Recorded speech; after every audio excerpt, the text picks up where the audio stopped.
Today I'm going to show you exactly how I painted this scene. We're going to talk about watercolor timing, we're going to talk about color mixing, and how to create a good feeling of depth in your work. The Flint Hills is a really interesting part of Kansas, and I actually stopped and painted this quick little sketch of the vastness of this area. This is what the painting is of today. So let's go ahead and take a look at how I paint this. The first thing I always do is lay out my drawing. It's important to establish your horizon line. You're making the choice of, do I want to favor the sky more or the ground more? And in this scene, there are a lot of interesting clouds, and I want to leave this space up here for the sky and the clouds. I wet down the back of my paper and the front of my paper. And I want to take my time in painting the sky. I want to work wet into wet. That's a key part of watercolor timing, being able to move quickly and not allowing your paper to dry up, creating a lot of hard edges in the sky. I've wet down my paper, and the first thing I'm doing here is I'm mixing up some light tone for the clouds.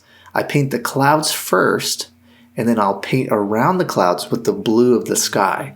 So this is a mixture of raw sienna and lavender, a really light wash, just establishing where the clouds are and adding a little bit of variation. So the clouds just aren't the pure white of the paper. There's a little bit of variation within the clouds. There's some little changes in value. I come back in with just a little bit stronger pigment.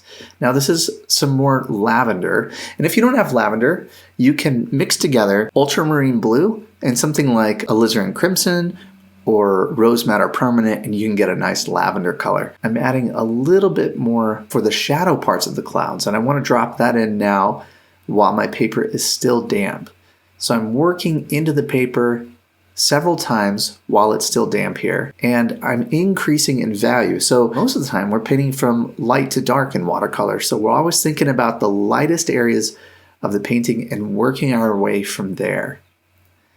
And when you load up the brush with some thicker pigment, you can still drop that in and get these lovely soft edges. I don't want anything too hard edged up in the sky. So here I'm dropping in some more value, some random marks for the clouds.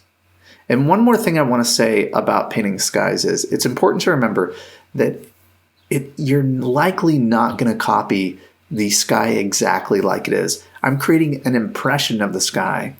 And with watercolor, you have to remember you're about 70–80% in control.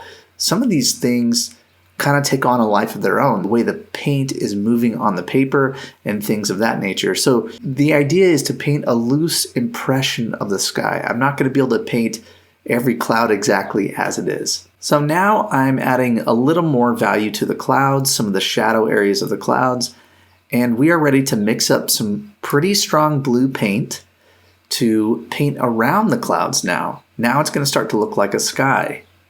And I have my brush loaded up, and I'm using some Cerulean Blue and some Ultramarine Blue, and I'm painting around the clouds. Now the thing you want to remember about painting around clouds and defining them is it is so easy to chip away, and you're left with this tiny little sliver of a cloud. So start wider, make that cloud bigger than you think it might need to be, and then slowly take stuff away. If you go in there too quickly and you start chipping away at it, you're going to be left with a little sliver of a cloud, and you have to start over. Most of this is still damp and wet. I'm getting a couple hard edges here, and I'm taking my time and negatively painting the clouds, which means I'm painting around the clouds with the blue to define them. So let's zip ahead here a little bit. Slowly taking away the white of the paper. Now, I want you to notice something here. I used a deeper, richer blue at the top of the sky, and as I get further down, I'm switching to more of a cerulean. And this is something that occurs in nature. If you look up higher in the sky, it's a deeper, richer blue. The closer you get to the horizon, the more hazy, the more diffused that blue is. And once again, I needed to add a little more strength to the clouds, and so I'm using a little smaller of a brush. I'm loading it up, and I'm painting the underside and shadows of the clouds. And that's what really gives you that feeling of light hitting the cloud, is the shadow side and the underside of the cloud. As we get down to the horizon line, there are more clouds. So you need a little more information down there. So I'm using more marks and they're closer together. And that's a look at the sky. So the sky is pretty much done. And now I'm ready to start painting the ground. And I'm loading my brush up with some raw sienna, some cobalt turquoise, creating a kind of a duller green color for the background. And as I get near the middle ground of my painting, I'm using more saturation. So a touch of cadmium yellow, more raw sienna. I want the saturation to increase when I get to the middle ground of the painting. I painted the little value for the water in the pond that's here, and I'm moving my way down the paper. I add a little bit of earth tone, some raw sienna, some burnt sienna here for the little shoreline around the pond. And I'm continuing to add strength to my mixture. The temptation is to paint this first wash too weak. I really want to push the value of the first wash. It's going to fade a little bit when it dries. And as we get into the middle ground and the foreground, I definitely want to increase the value, increase the strength of my paint. And I'm working my way down to the foreground. And I know I want the foreground kind of in shadow. So I've darkened it up. I've added a little bit of neutral tint. Even in this first wash, we're already getting a feeling of light and warmth. I'm thinking about the light from the very beginning of the painting. I'm dropping in some soft darks just to add a little bit of variation into some of this as well. That is a look at the first wash of the painting. And at this stage, I'm going to let everything dry, and then I'm going to come back in and we'll paint the lovely shadows of the clouds on the ground and bring a little bit more definition and finish to the scene. Okay, at this point, the paper has dried and we are ready to move into the next phase of the painting. And I want to bring some more definition. I like the softness at the back of the painting, at the horizon line, how we just fade from ground to sky, but we do need a little more definition here. I mixed up some lavender, raw sienna, neutral tint. After I lay in the mark, I take a damp, clean brush and I want to soften that line just a little bit. I like that lost edge in the distance and I want to keep that. So I'm using this brush here with a little bit of water and just softening that edge. And once I'm done doing that, we are off to the races now. I'm working from that wet edge and I'm looking at the shadow shape on the ground, trying to paint it in a very connected way. And as I get closer to the middle ground, I am using more strength.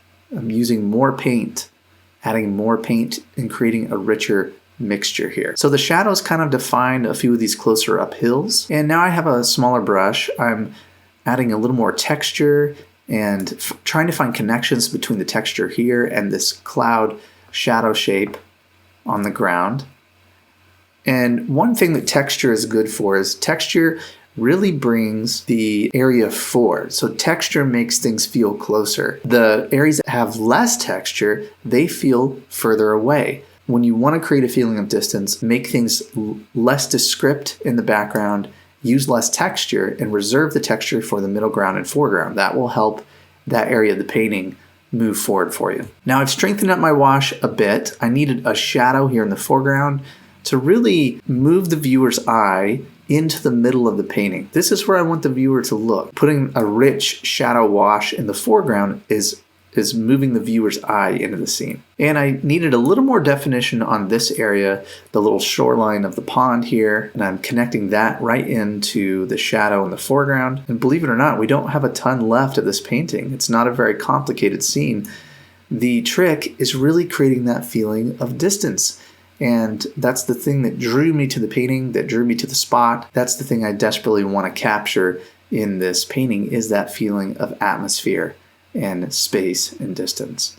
You can see here I scratched in a few little lines for fence posts here while that wash was still damp, just to kind of break up that dark area, add a little bit of interest there. And now I added a few little cows. I have a small brush, darker pigment, creating a little bit of contrast, and we needed a little more texture around that pond. And here is a look at the final painting. I added a little bit more interest, some fence posts here, a few little darks. I felt like we needed a little bit of attention there in the foreground. Again, my main goal was capture the atmosphere of this scene, capture the clouds and the movement and the shadow and light on the ground. And there you have it. I hope you enjoyed this walkthrough of my painting. Keep working at it, keep moving forward, and I'll see you next time.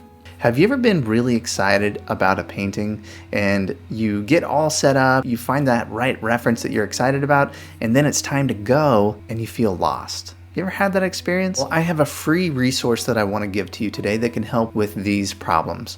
My 5 steps to plan a successful watercolor painting. I walk you through the crucial planning phase of your painting that will help you understand what you're going to paint first, second, and third. The planning is really so important, especially in watercolor. This medium is harder to correct. It's so immediate. So having that plan is very important. I send you a PDF that you can download. And the great thing about this is you can have it on your phone, you could print it out, and you can take a look at these crucial planning steps before you start each painting. All you have to do is follow this link here and download my 5-step guide to planning a successful watercolor painting.